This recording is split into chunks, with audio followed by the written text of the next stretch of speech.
Félix Tshisekedi a promis que non bakacho ya baane rwana eza esute. Félix Tshisekedi a promis ba oyo bako critiquer pendant mandat na ye ako ndima critique to finga te.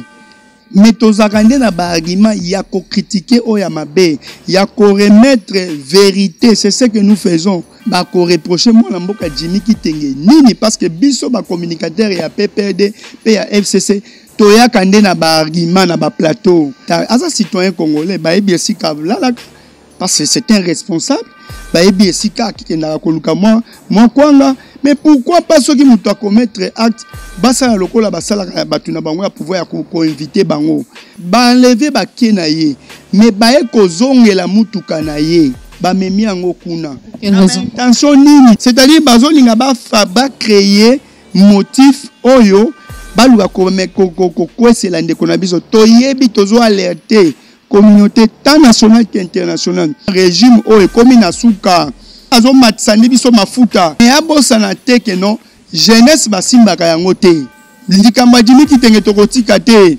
ngane azabo na alerter déjà ba Mouchetuville document zo circuler que non ngai naza na liste pe bakanga ya problème te mais ça alerte déjà tout le monde dans la veille boloki ka nungu libanda na balabala. C'est tout le point. Félix Tshisekedi n'a rien apporté na Congo. Il reste avec que Félix Tshisekedi encore au pouvoir, c'est le danger oyo mboka za courir. Régime so comme na suka et posaka ba atimoko ya boy na boy.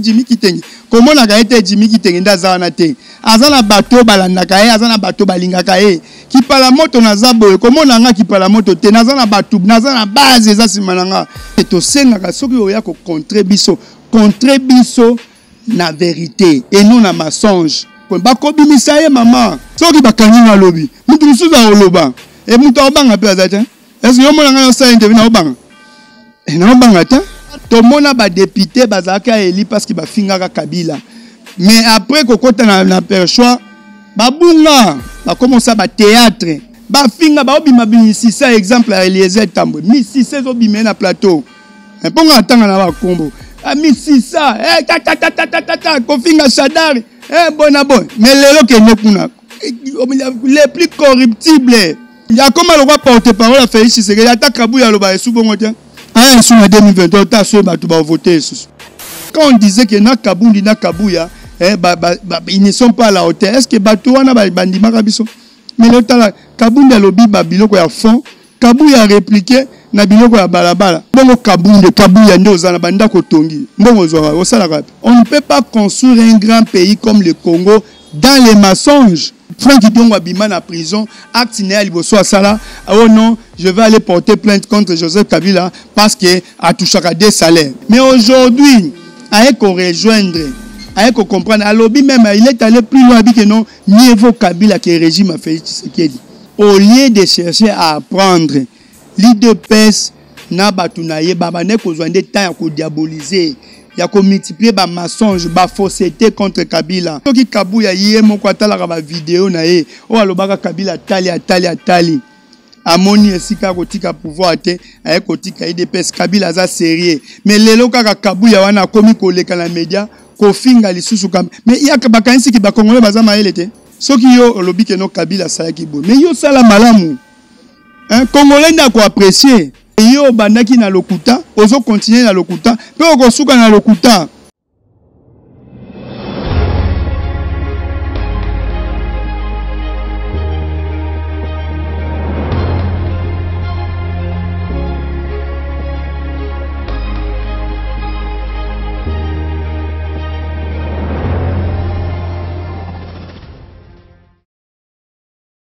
Ici, nous avons été Bozali et Belé, Bandeko Balandia, Plus Clair Télévision, la chaîne de vérité, la chaîne qui vous informe en temps réel, Lambote Nabino.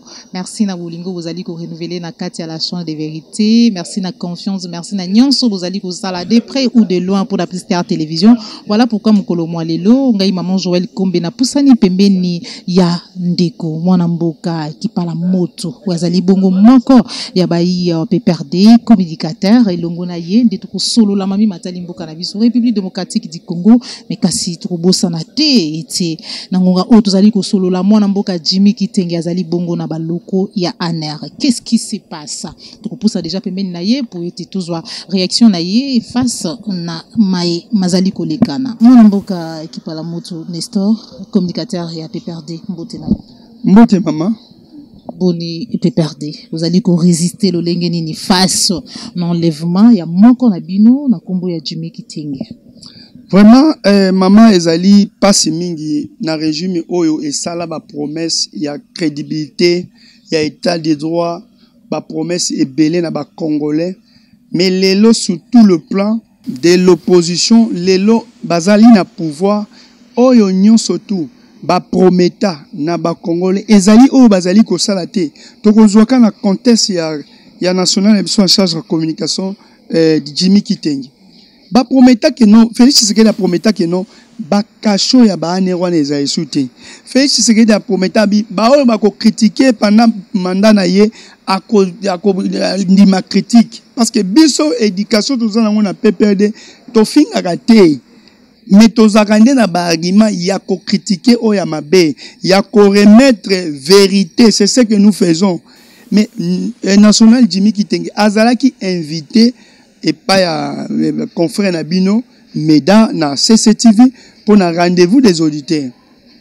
Maman Koko Mazoko Maka Kitana Mutuka, plus de 15 personnes lourdement armées en tenue civile. Parce que tu as liberté d'expression, opinion, et libertinage, tu as nanga toza ko se poser ba ko reprocher mo na mboka Jimmy Kitenge nini parce que biso ba communicateur ya PPRD pe ya FCC toya kande na ba argument na ba plateau nan to so mona communicateur moko que ça soit ya PPRD to ya FCC a déborder langage na ye. Non, nous restons dans le fond et toti kala na né a problème ba ye ko enlever ko kita asa citoyen congolais ba ye bien si kabla parce que c'est un responsable. Mais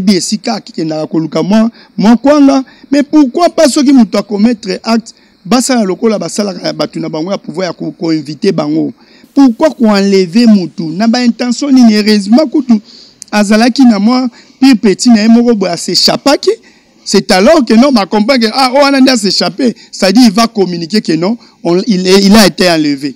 Dès après des heures na pourquoi net ko zo fruit que non azali na ane mais ba enlever ba kenaye mais ba e ko zongela mutuka na ye ba memi ango kuna attention nini ti lelo parce que hier nous sommes restés ti ba 20 heures ko luka ko ba motif oh non oui que non mutu depuis tongo bokangi ni ma ya melite ni eloko akolia te ti mbeto lo bana yo boye tozo e bana motifité c'est-à-dire bazo linga ba créer motif oyo baluka kwese la ndeko na biso toyebi tozo alerter communauté tant nationale qu'internationale que Jimmy Kitenge aza muto atambola na nina eloko ya mabe ba opinion na kaka nde ba ko enlever parce que ezali gouvernement régime oyo komi na suka régime oyo ezali finissant régime oyo eza agonissant ezali régime manqué argument devant peuple.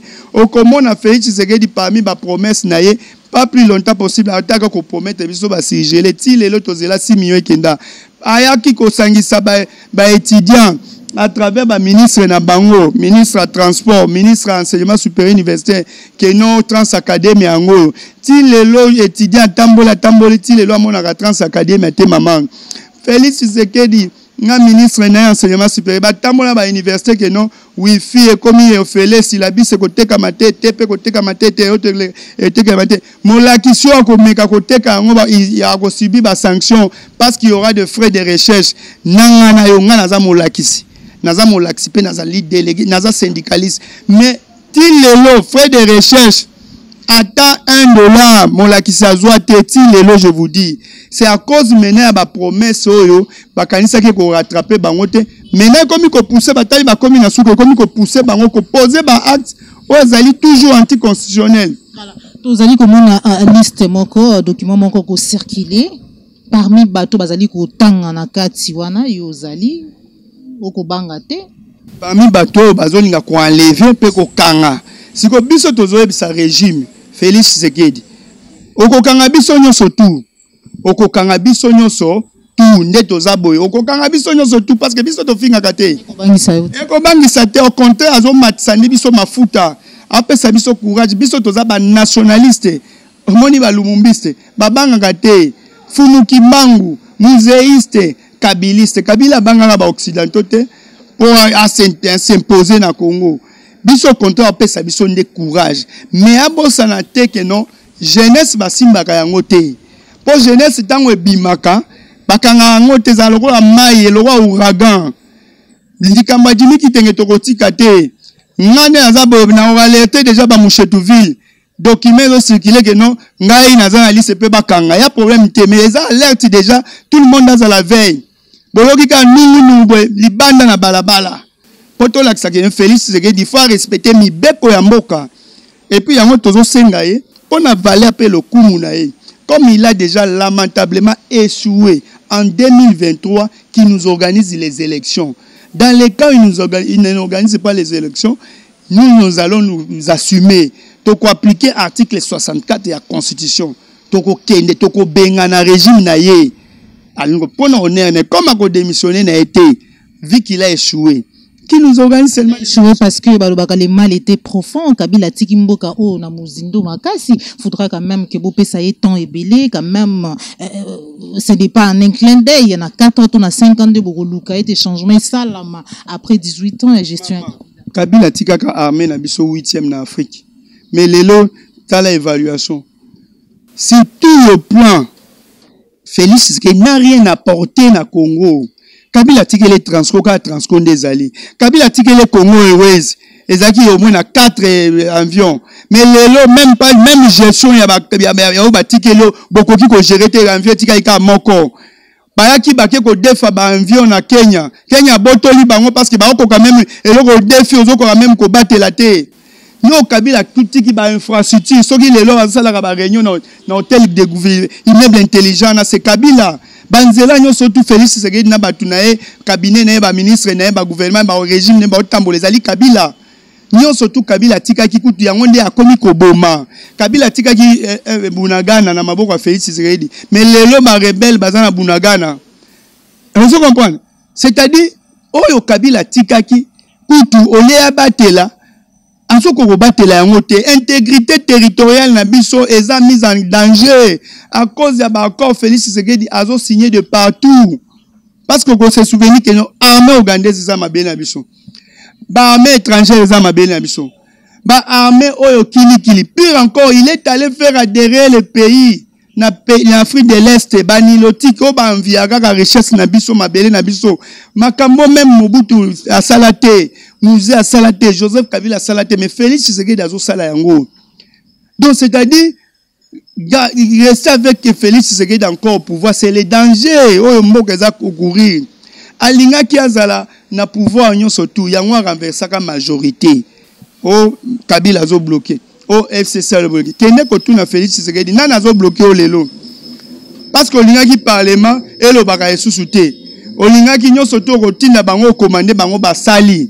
Si qu'on n'y a pas empêché que Bunagana tilelo, donc il y a 2 mois à maboko ya barabel.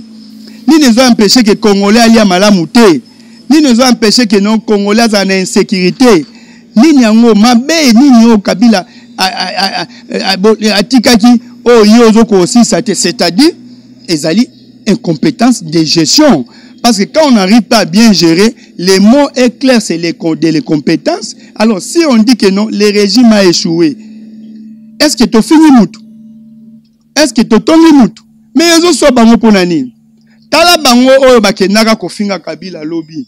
Mais lelo na Diongo na Kabundi ba ko rejoindre biso oyo ba nationaliste ba bino to okende na potopoto. Ba révélation misolo mboka ezolongwa na ba jet privé ezokende na ba paradis fiscaux na poto. Si aux hommes la vie ezo comme cher, c'est parce que mi solo selon Kabundi ezo on a ba jet privé ezo kende ko zala ko bomba na esika bango ba ko kimela ba ko kende ko vendre. Mandat de comparution de Gezali et sengeli ya la ki sa ba preuve ya mairo ya lobby. Mais na lobby est-ce que mandat ba sali na Kabundi eza pona wana? Eza pona wana. Au contraire, procureur général de la République, il doit s'en saisir d'abord de ces révélations. Tozo monawa, ceux qui alinguent à sali moi oh procureur, interpellation, on l'interpelle pas pour ça. Parce qu'on interpelle ça par conflit na bango interne parce qu'il y a des révélations. Au moins ping-pong il y a bateau quand on disait que na Kabundi na Kabuya, ils ne sont pas à la hauteur. Est-ce que bateau wana bandima kabiso? Mais le temps là Kabundi a lobby babiloko ya fond, Kabuya a répliqué na biloko ya balabala. Lobande pouvez que non makamu Kabundi a lobby eza lokuta. Oh non, abotole carré minier, mais tala ne ba osaka na mbongo ya Congolais. Na komi riche na tango mukebongo Kabundi Kabuya ndo za na banda ko tongi. Mbongo zo osala kapi. Après ba déclaration, ba révélation, ba sortie médiatique wana nyonso bozali ko yamba yango ndenge ni na ngambu ya PPRD ko yoka lelo mutu kwa Franck Diongo, président Franck Diongo, président MLP ko loba était dans les jours à venir azali ko souhaiter ko rencontrer Martin Fayulu notamment Joseph Kabila oyo toyebi était azali opposant farouche na. Vous savez des révélations et de Kabundi et de Franck Diongo leur dire ils n'ont fait que du plagiat par rapport à tout ce que nous disons. Par rapport au détournement, ça fait longtemps qu'on a décrié. Par rapport à l'incompétence de gestion, on a décrié. Violation des tests. Les Franck Diongo et les Kabundi ne nous croyaient pas. Si aujourd'hui il y a un renversement de la majorité, c'est parmi les gens qui ont fait en sorte qu'ils détourner l'intention à Congolais en leur disant que non, effectivement, il faut les balaner Koufa, effectivement, il faut qu'on paye sa telle majorité parce qu'il doit gérer librement. Mais nous, on décriait ça. Mais si aujourd'hui, que non, n'a voix à raison, hein, Baloba dénoncer encore davantage parce que Ezali anti-valère. On ne peut pas construire un grand pays comme le Congo dans les mensonges. Il faut éviter ça maintenant, ça les amène où? Mais nous sommes wapi. Franck Diongo abima na prison, acte né à Liboso Asala. Oh non, je vais aller porter plainte contre Joseph Kabila parce que a touché à des salaires. Moi j'avais intervenu, j'ai dit Franck Diongo, si tu es effectivement nationaliste, numumbiste, Erobimi na Boloko, il a fallu au Kende Joseph Kabila au Tunaye. Au singe d'abord pardon na maye nyo sokanisaka parce que ba Franck Diongo baloba Kabila azana na souci ko tika bokondité parce qu'il alingi ko s'éterniser na pouvoir pire encore tangu Kabila azo tinda ko benganaka au Monisco na ndenga politique na ndenga diplomatie bango ba prêta Kabila intention ba minono Kabila azana posa ko s'éterniser na pouvoir ya ngo azo bengana Monisco OK Kabila ba no salango na ndenga diplomatie Metala lelo bakomyo Monisco boy oh Monisco boy violent venir Franck Diongo pas ndena lobi mikamba Franck Diongo ngana lobela Franck Diongo tant que nationaliste et numumbiste ce n'est pas que non au mona Lumumba est sous-té mais Lumumba est sorti dans Kabila a valorisé son pays ndenge Kabila Lumumba lobaka que non l'histoire du pays sera écrite ici dans notre pays. C'est ce que Joseph Kabila a matérialisé. Parce que jamais Congo tika ko connaître passation pacifique du pouvoir. Et tika ko connaître ngote. Muta matérialisé ngozali Joseph Kabila Kabange, vrai nationaliste. Aboya qui imposition ya ba occidentaux. A publié, a promulgué code minier et valoriser l'économie na biso. Tant on fait na propos Franck Diongo. Mais aujourd'hui, avec qu'on rejoindre Aïe qu'on comprenne, à lobby même, il est allé plus loin que non, mieux vaut Kabila que le régime a fait ce qu'il dit. Biso to robo ya nini? Aïe ko tubela, mutu so rabi, Joseph Kabila, yé azali, mutu azalaka au-dessus, il y a pas problème. Ce n'est pas pour rien, il avait accepté un gouvernement d'1+4. Oh, Tavaki n'a pas 4 vice-présidents. C'est la grandeur de l'homme. Pour l'intérêt à Congo, il peut tout accepter. À Kobo et à Franck Diongo, tu es un patriote, tu es un Congolais. Et ils ont des temps que nos Congolais doivent comprendre vérité ezali wapi. Na malinyo somazali koleka na lelo depuis un certain temps en tout komona satire de part et d'autre entre bino na bae o lobby tout mona ki bolingo lo lenge nini ezalaki tango passation de pouvoir pacifique et salami toyoka ki Augustin Kabuya koloba Kabila mutu malamu toyoka ki plusieurs déclarations aujourd'hui. Qu'est-ce qui est vraiment à la base? Il y a discordance, topé discorde entre bino na bandeko ya limiti ezali échec na bango. Vous savez, ils ont pris le temps de diaboliser. Au moins, parti oyo, ils ont temps ya ko diaboliser baninga dans les mensonges, dans les faussetés, au lieu de chercher à apprendre. L'IDPS na batunaye babane ko zwande temps ya ko diaboliser, ya ko multiplier ba mensonges, ba faussetés contre Kabila. Ils ont traité Kabila de Rwandais, ils ont traité Kabila de tout. Mais Kabila n'avait pas réagi. Kabila n'a pas hésité à causer la passation pacifique du pouvoir. Na partir de ça autant d'années, il y a qu'au finga, il y a qu'au critiquer, il y a qu'au vilipender. Mais aujourd'hui, ceux qui Kabuya yé mon kwata la vidéo na ye, oh alobaka Kabila tali. Amoni esika kotika pouvoir te, aye kotika IDPS Kabila za sérieux. Mais lelo kaka Kabuya wana komi koleka na média, ko finga lisusu kam. Mais il y a bakanisi ki ba Congolais baza maele te.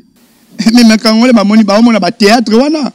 Est-ce qu'aujourd'hui, Congolais, Kolinga et sous le Belaï, IDPS? Est-ce qu'il y a parti où on a IDPS, je ne crois pas un Congolais, oh, Azalina, Azal sérieux, il peut aller s'adhérer encore à un tel parti. Tout ce qui se passe, nous, on n'a pas de problème avec l'IDPS parce que nous, c'est la hauteur. Baluka qui majorité à Kabila. Kabila pesi bango, batata nyo soto baluka qui.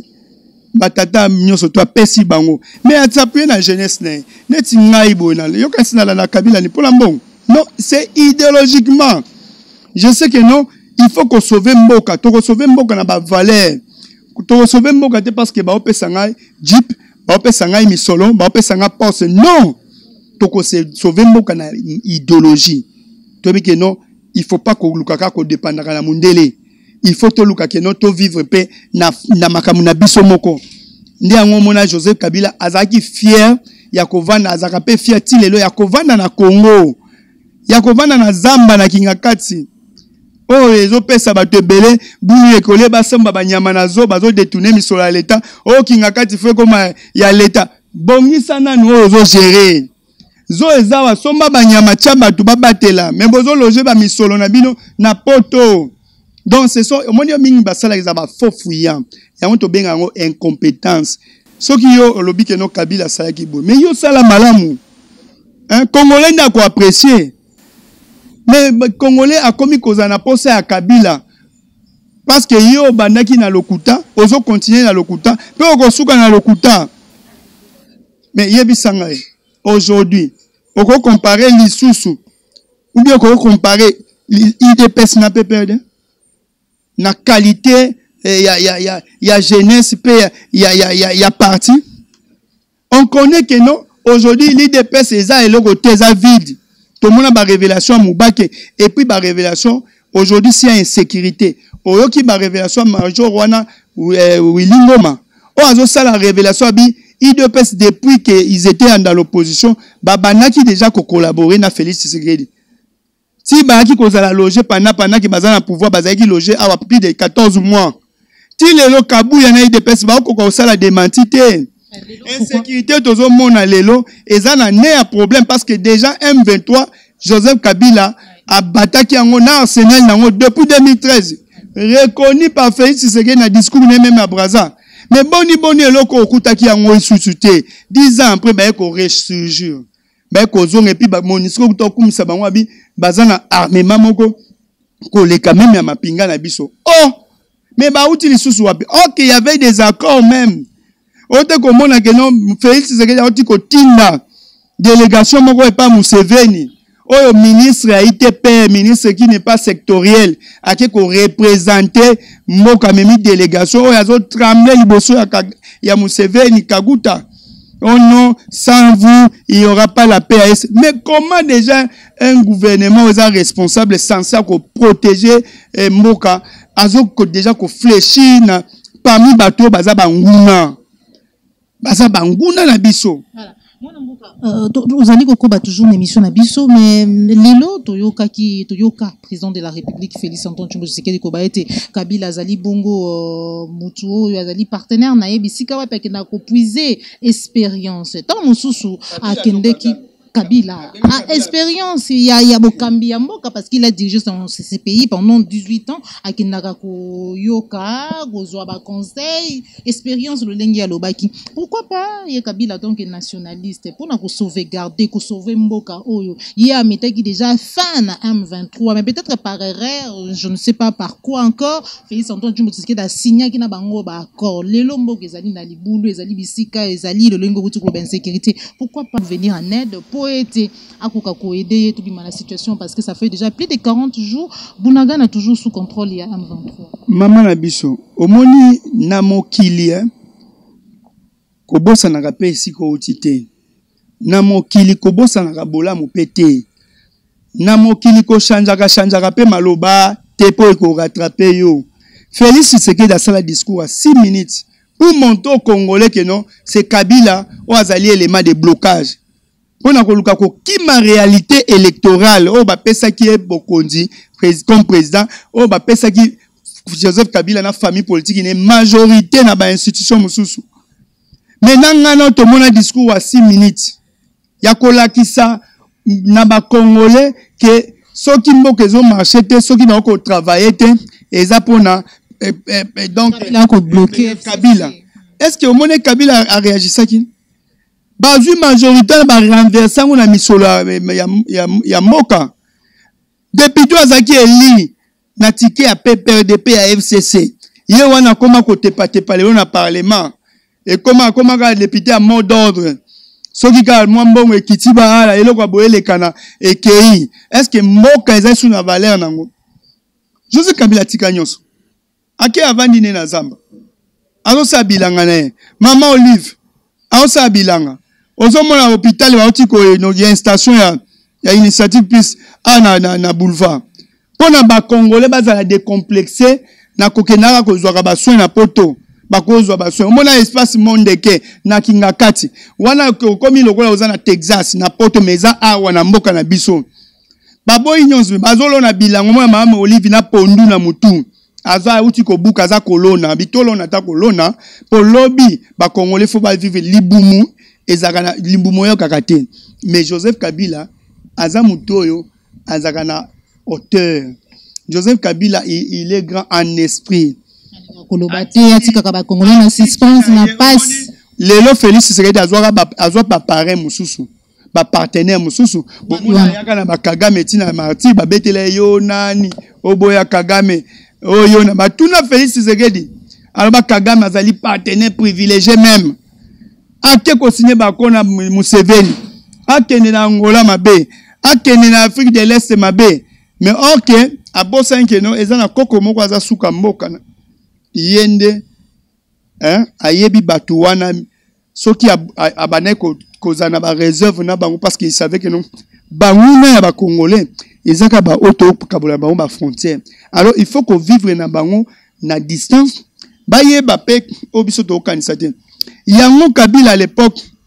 abande ko tuna vandi discours na kotindelo atuna Monisco mais na ba groupes armés ezali bino boza a na mabeli na biso groupes armés nini ota bolonga oh groupes armés mon côté yango Kabila no travailler na ndenga kulisi chama no beta babilo mususu sans que Monisco même as info entre temps diplomatiquement na respect ya droit des Nations Unies ya mibeko na Nations Unies abane ko sila na bango malembe yango bandeko ya lelo bakomi na pouvoir babane ko comprendre te pourquoi Kabila abane ko régler makambo ya Monisco na ndenge ya diplomatie et non na ndenge ya violence mais pour te répondre clairement Joseph Kabila azane pona Congo pona ba congolais pona kimia na mboka na ye akobo ya teme akondima n'importe quels accords te Félix Tshisekedi azwaki maponami na ba élection to komi na ve ya ba élection mieux vaut to ki na ba élection na 2023 ozwi nyonso majorité misolo boye to pe yo un problème biso comment za ba élection na 2023 pour finir Mboka c'est dit à quoi? Absence, il y a Paul Kagame, il y a partenaire privilégié, le Lengo Wutukoloba, président de la République démocratique du Congo. Dans sommet, il y a chef d'État, il y a pays Afrique centrale, tout le monde a délégué, et puis on a quand même, il fallait quand même festoyer parce qu'après rencontre, il y a Mounen quand même, il faut quand même se détendre. Tout le monde est présent, il y a Jibem Piana, cité Union africaine. Bipa iwa pi milulu elekana qui a pris sommet wana. Obi ezali pasi na mboko ezali agressé, assiégé, président azokende ko sepelaka. Président otuko kende na Marbella et si la Cristiano Ronaldo a kende passer ba vacances na ye pendant que mboka na ezali occupé. Maman otala me oseleka na Ukraine. Président ukrainien, la manière dont il se comporte. Azola tanya kutumba ba polo. Yemo azo kita sa motive. Mais Félix Tshisekedi yemo okenda d'abord ko critiquer armée na Liban ba infiltrer bazali. Oh boy na boy. Mais il ne donne pas l'énergie à notre armée parce que ceux qui Félix Tshisekedi na misolo régime ezoko détournaka et que ba tiango na mapinga. Toza na mapinga solo maman. Olobi makambo ya sommet za à force à signer ba accord de par-ci par-là sans qu'on respecte yango. Obengisi ba président ba yete. Batindelo ba ambassadeur, batindelo ba nini. Ezali déjà et là comment il faut comprendre que nous awa Jésus mabe donc ça dit comme tu sanote parce que moni nyo surtout rattrape ka biso potoza na se mabele. Nyo surtout to futa yango kaka awa. Hein parce que OK awa kaka maman.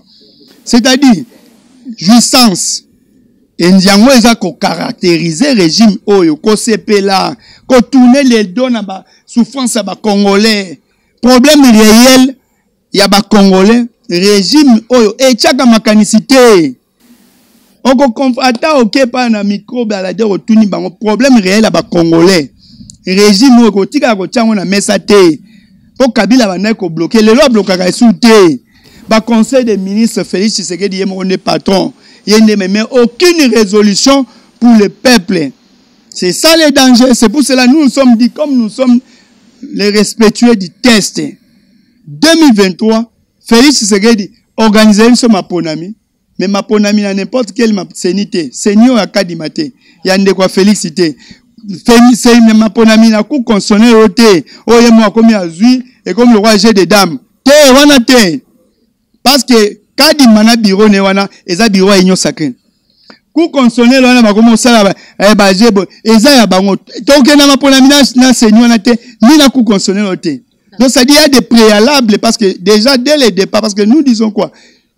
Félix Tshisekedi est en train de chercher un glissement. Toka ba révélation ya Kabundi.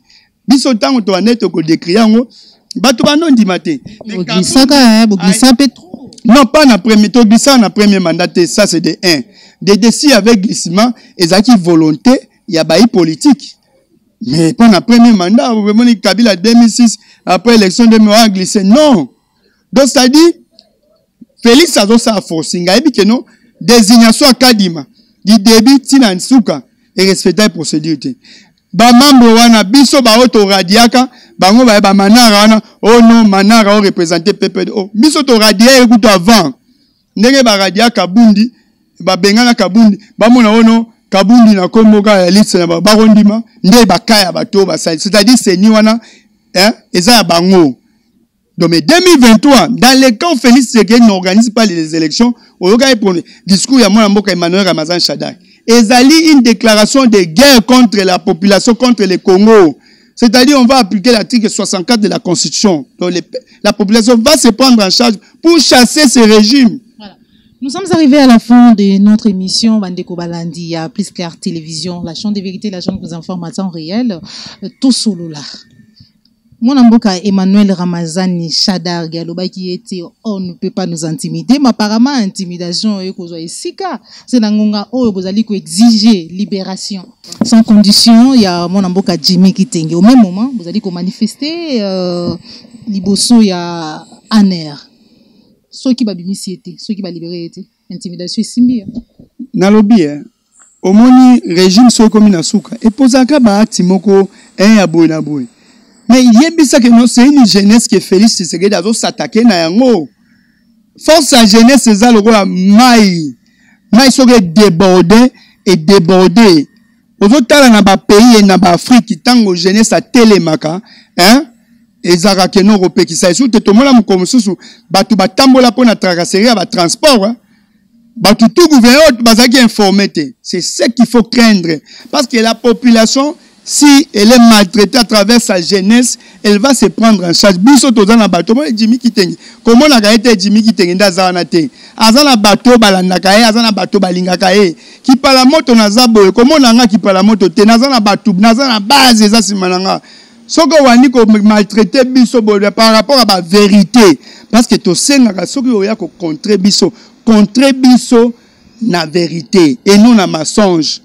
Yango wana oyo biso to sengi ela to sengi bako bimisa ye infraction ezate bako bimisa ye vraiment bo enlever mutu e bo tiena bako bimisa ye mama eza intimidation peut-être parce que to tika to lobati soki bakanyi na lobi mutu musuza oloba donc okokangana pe bako loba ti ko sisa biso nyonso tu e mutu obanga pe azata est-ce que yo mona ngana sa interview na obanga na obanga ta. On ne peut pas nous intimider. Nous sommes arrivés à la fin de notre émission. Matondo mingi mwana mboka qui parle moto pour opesa biso ngonga osonga mukolo mwali. Na sepeli mingi, je pense que zamba ya liboso na si na kozwa pe réaction moko positive par rapport à la réalité tozo sensibiliser seulement ba congolais. Biso ba jeune totika kokendaka ko s'adhérer na ba parti politique par rapport au mensonge, oh non, tu peso misala, oh, robima mandataire, bon, non, s'adhérer par rapport à l'idéologie. Qu'on s'adhérer, c'est parce que, bon, on est oyaka, et koyaka après, mais s'adhérer d'abord pour la idéologie, par rapport à la vérité, par rapport à la souci à mboka lobby. Tout le monde a député, bazaka eli parce qu'il va finir Kabila. Mais après, qu'on compte na perchoir, babunga, va commencer à théâtre. Hein? Ba finga ba obima si ça exemple à Eliezer Tambo. Mi si ça obima na plateau. Un peu entendre na ba combo. Ah mi si ça, ta ko finga Shadari. Bon. Mais lelo ke nekuna. Les plus corruptibles. Oh. Ya comment le roi porte-parole a fait ici, c'est que attaque Kabuya loba sous bon moteur. Eliezer Tambo. A comment le roi porte-parole Putain ya peuple hein, place à comment na mabe ko zala malamu aussi. Ah, sur en 2023, tu as ceux qui vont voter. Ah, tu n'as pas Zachary, hein? Bakenda. Fimbu. Peuple va consacrer. Ok? Peuple, Eliezer a défendu la rame, hein? A émis que va Congo, va bossanate. Va député, on a tout. Va défendre la rame. Va si gelé, va défendre. Ministre ailleurs qui bat sa boue, va bouka, et non, va continuer à réunion à Moulili. Mongo, va protéger.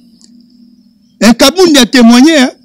Aebisaka bango bona bo me kabu oh non rameza kope ya faire un bona bon ozo comprendre mais vérité triomphera kaka quand ça cadé mes apps na tout na kioti wana FCC si je l'ai dit le toza ba ke ko loba comment mboka lo Congo et que ne ko louer espace ko loba na nabimi voilà mwana mboka équipe la moto numéro de téléphone pour na ba ko sepela ko kota na contact peut-être ceux qui bon dérangement quand on est au bout mais comme tous bateau il y a public to bois on sa numéro te biso to ndimagnon 081 28 46 531 081 28 46 531 chakaka préfixe ya liboso par rapport à mboko zali biso to na Kinshasa hein plus 243 quoi.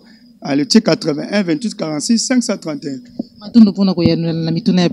Merci beaucoup. Mbote na direction mobimba technique pe na ndenge boyambinga. Je pense que non ezamba libosote pe asuko yanga ko répondre. Je vais prendre des habitudes de venir répondre pour éclairer un peu la lanterne. Yaba Congolais. Merci. Matondo mingi bande ko balandi ya Plus Clair Télévision, la chaîne de vérité, la chaîne qui vous informe en temps réel. Bozala kebele ba e besoin ki libaku ya kolanda émission vérité de tous côtés mukolo mwalelo sur Plus Clair Télévision, la chaîne de vérité. Oyo toyamba ki pona bino mwana mboka ki pala moto communicateur na kati ya perdre cadre to poussana ki pembeni na ye pour ete tozwa biyano na maunion so mazali koleka na arrestation enlèvement ya mwana mboka Jimmy Kitenge chaque jour ba imboka ba ko rappeler déclaration to pe ba propos ya président de la République o ya lobaka ete sous régime na ye to na bokambi na ye ya mboka ba kotikala ko kanga kiki si soite pour na ba opinion na ye pour na point de vue na ye mais o tozali komona ba arrestation ba journaliste on n'en parle pas ba enlèvement on n'en parle pas et jusqu'à quand? Merci beaucoup. Na popo la yombo zoma ki si ma caméra. Merci na cordon pi ma fouikou pe na Joël Go na gauche chasseur d'image. Merci na baibozali ko soutenir Plus Clair Télévision de près ou de loin. To kutani bongo malastima so ki nkolo ba télévision o sepela ki na émission liker pe partager. Ezali mbala liboso landa biso ko bosana te ko s'abonner na kati ya Plus Clair Télévision la chaîne de vérité. Au revoir.